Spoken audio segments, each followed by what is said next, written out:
ابن عباس رضی اللہ تعالیٰ عنہ نے حضور سے پوچھا، بڑا عجب سوال ہے، پوچھا فداک ابی و امی آئین کنت و آدم فی الجنہ، یا رسول اللہ میرے ماں باپ آپ پر قربان، میرے ذہن میں ایک سوال ہے، جب آدم علیہ السلام جنت میں تھے اس وقت آپ کہاں تھے؟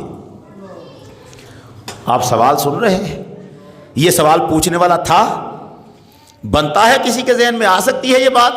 بس سیدھی سی بات ہے کہ آدم جنت میں تھے تو اس وقت محمد عربی پیدا نہیں ہوئے، یہی کہیں گے نا ہم، سوچیں گے کہ محمد عربی تو پیدا نہیں ہوئے۔ جب یہ سوال صحابی کر رہا ہے کہ آدم جب جنت میں تھے تو آپ کہاں تھے، اس کا مطلب ہے وہ صحابی سوچ رہا ہے کہ جب آدم جنت میں تھے محمد بھی کہیں تھے۔ آپ سوال سمجھ رہے ہیں؟ اگر وہ یہ سوچتا ہے کہ محمد تو تھے اب پیدا ہوئے ہیں، کہاں تھے والا سوال بن ہی نہیں سکتا۔ ہمارا پروفیسر پنجاب یونیورسٹی لاہور میں ہمیں پڑھاتا تھا، وہ کہتا تھا یہ سنی عجیب احمق لوگ ہیں، یہ کہتے ہیں حضور آدم سے بھی پہلے کے ہیں، وہ اندازہ کرو باپ بعد میں پیدا ہوا بیٹا پہلے، یہ فارمولہ بنایا ہوا ہے۔ حضور جب آدم کے بیٹے بنے تھے تب بعد میں ہی پیدا ہوئے تھے، جب کائنات کا اصل نور بنے تھے تب آدم سے پہلے پیدا ہوئے تھے۔ ساری چیزیں حضور کے نور سے تخلیق ہوئی، سرکار دو عالم نور کی حیثیت میں پہلے پیدا ہوئے ہیں، آپ کی روح مبارک آدم سے بھی پہلے پیدا ہوئی ہے، آدم کے گھر میں تو بیٹا بن کے آئے ہیں۔ لیکن وہ فرق، صحابی کیا کہتے ہیں، حضور آئین کنت و آدم فی الجنہ، حضور جب آدم جنت میں تھے آپ کہاں تھے؟ ابن عباس نے پوچھا تو ایک سوال تھا، ذہن میں اللہ جانے کتنے تھے، سارے ہمیں تو پتہ نہیں، محمد عربی تو جانتے تھے نا ذہن میں کیا ہے۔ یہ پوچھ ایک سوال رہا ہے، اس کے پیچھے ذہن میں بڑے سوال ہیں۔ سرکار دو عالم نے مسکرائے، فتبسم حتی بدت نواجذہ، حضور مسکرائے اور اتنا مسکرائے کہ ہونٹ مبارک کھلے، دندان مبارک نظر آئے، سرکار کے دانت مبارک نظر آئے کہ اس نے کیسا سوال بنا کے پوچھا ہے کہ جب آدم جنت میں تھے تو آپ کہاں تھے؟ سرکار نے نہیں فرمایا کہ ابن عباس یہ کوئی پوچھنے والا سوال ہے، جب آدم جنت میں تھے تو میں تو تھا ہی نہیں، یہ کیا پوچھ رہے ہو، ایسا نہیں فرمایا۔ سرکار نے فرمایا کنت فی صلبہ، جب آدم جنت میں تھے میں آدم کی پشت میں تھا، میں آدم کی پشت میں تھا۔ یہ نہیں فرمایا کہ اگر میں تھا بھی تو مجھے کیا پتا میں کہاں تھا، فرمایا میں آدم کی پشت میں تھا۔ وَرُكِبَ بِيَ السَّفِينَةُ فِي صُلْبِ أَبِي نوح، ابن عباس تو نے پوچھا ایک سوال لیکن ذہن میں تو کئی سوال ہوں گے، سرکار نے اب بار بار سوال پوچھنے کی بات نہیں کی۔ ابن عباس پوچھ سکتے تھے نا کہ حضور جب آدم جنت میں تھے آپ آدم کی پشت میں تھے، پھر دنیا میں کیسے آئے، اگلی کہانی کیسے ہے؟ سرکار نے ابن عباس کے ایک سوال پر اگلے سارے جواب دینے شروع کر دیے۔ فرمایا جب آدم جنت میں تھے میں آدم کی پشت میں تھا، پھر مجھے نوح کی پشت میں بھی میں رکھا گیا، جب نوح کشتی میں سوار ہوئے میں نوح کی پشت میں بیٹھا ہوا تھا۔ فرمایا وَقُذِفَ بِي فِي صُلْبِ أَبِي ابراہیم، جب ابراہیم کو آگ میں پھینکا گیا میں اس وقت ابراہیم کی پشت میں تھا۔ بتاتے جا رہے ہیں کہانی، اور یہی وہ جملہ ہے جو حضرت عباس جو حضور کے چچا ہیں انہوں نے کہا تھا، وَرَدْتَ نَارَ الْخَلِيلِ مُقْتَتِمًا أَنْتَ فِي صُلْبِهِ فَكَيْفَ يَحْتَرِقُ، حضور جب ابراہیم کو آگ میں پھینکا گیا تھا چھپے چھپے آپ بھی اس آگ میں جا رہے تھے، جب آپ ابراہیم کی پشت میں تھے تو ابراہیم کو آگ کیسے جلا سکتی تھی؟ یہ حضرت عباس کہہ رہے ہیں انت فی صلبہ فکیف یحترق، جب آپ کا نور ابراہیم کی پشت میں تھا تو آگ ابراہیم کو جلا کیسے سکتی تھی؟ اب سرکار نے فرمایا جب ابراہیم کو آگ میں پھینکا گیا تو میں ابراہیم کی پشت میں تھا، پھر لم یلتقی ابوایا علی الصفاح قط، میں چلتا رہا ہر دور میں جو میرے ماں باپ بنتے تھے کبھی ایسا نہیں ہوا کہ ان کا نکاح آپس میں نہ ہوا ہو، زمانہ جہلیت کا گزرا ہو، زمانہ کفر کا گزرا ہو، مگر آقا نے فرمایا میں ہمیشہ اس جوڑے کے گھر میں پیدا ہوا ہوں جن کے درمیان نکاح ہوا تھا اللہ کی شریعت کے مطابق۔ پھر فرمایا سرکار دو لا تتشعب شعبتان الا فی خیرہما، جب بھی کسی قبیلے کی دو شاخیں بنی رب نے مجھے اس شاخ میں رکھا جو بہترین شاخ تھی، جو بہترین شاخ تھی اس میں مجھے رکھا۔ اور اب کمال ہو گئی، سرکار دو عالم اپنے بارے میں جو تعارف بتا رہے ہیں وہ کہاں تک چلا جاتا ہے۔ فرمایا ابن عباس لم یزل اللہ ینقلنی من الاسلاب الحسیبۃ الی الارحام الطاہرہ صفیا مہذبہ۔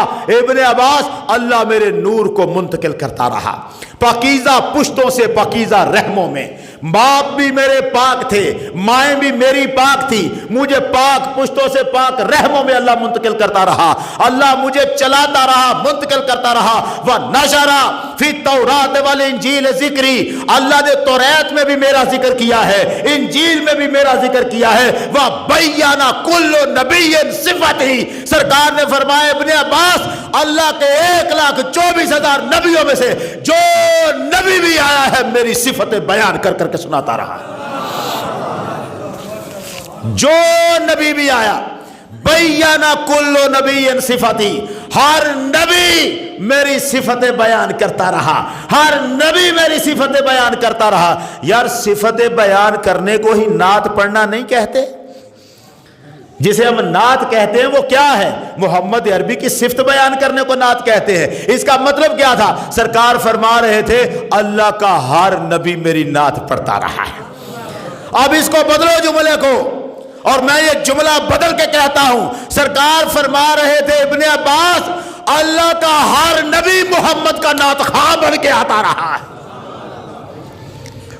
ان نعت خواہوں کا معاملہ آج کے نعت خواہ سے نہیں جڑتا۔ وہ کیا نعت خان تھے، کیسے انداز سے پڑھا ہے۔ حضرت عیسیٰ علیہ السلام نے حضور کی نعت پڑھنی شروع کی، بیٹھے ہوئے ہیں، انہوں نے اپنے لوگوں کو بتایا، بتانے لگے میں تمہیں بتاؤں محمد جو آئیں گے کیسے ہوں گے؟ الجہد الراس، ان کے سر کے بال گنگریالے ہوں گے، اہدب الاشفار، ان کی پلکیں لمبی لمبی ہوں گی، ادعج العینین، آنکھیں ان کی سیاہ ہوں گی۔ کون کہہ رہا ہے؟ عیسیٰ علیہ السلام، جس نے دیکھا بھی نہیں محمد کو ابھی، وہ محمد کی پلکوں کی بات کر رہا ہے۔ کیوں؟ عیسیٰ کو کس نے بتایا تھا کہ محمد ایسے ہے؟ اس کا مطلب ہے رب نبیوں کو محمد عربی کا حلیہ بتاتا رہا ہے۔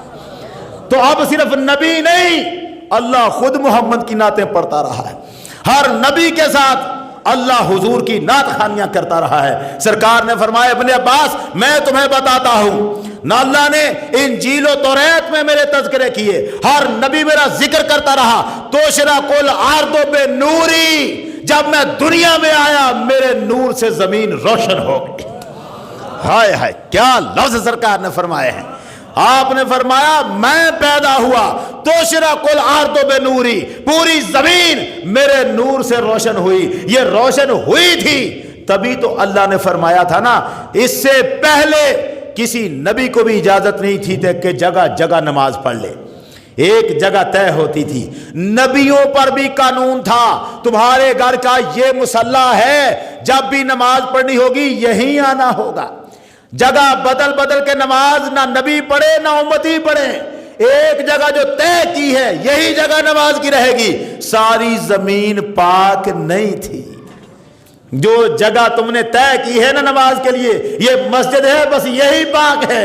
محمد عربی کے قدم زمین پہ لگے، مولا نے فرمایا آج سے ساری زمین پاک ہو گئی، جہاں چاہے رب کو سجدہ کرو، جہاں چاہے۔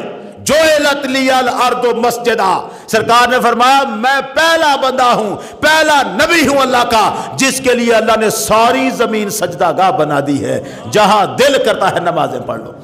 حضور فرما رہے ہیں اپنے بارے میں فرما توشرا کل ارض بے نوری، پوری زمین میرے نور سے روشن ہو گئی۔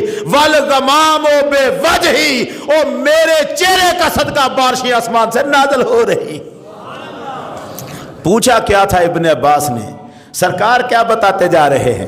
زادانی شرفن فی سمائہ، اللہ نے آسمانوں میں میرے شرف کو بیان کیا ہے۔ وشکلی اسم من اسمائہ، اللہ نے اپنے ناموں میں سے میرا نام نکالا ہے۔ فذل عرش محمود وانا محمد، فرمایا وہ عرش کا مالک محمود ہے، اس نے محمود میں سے میرا نام محمد نکال کے رکھا ہے۔ کیسا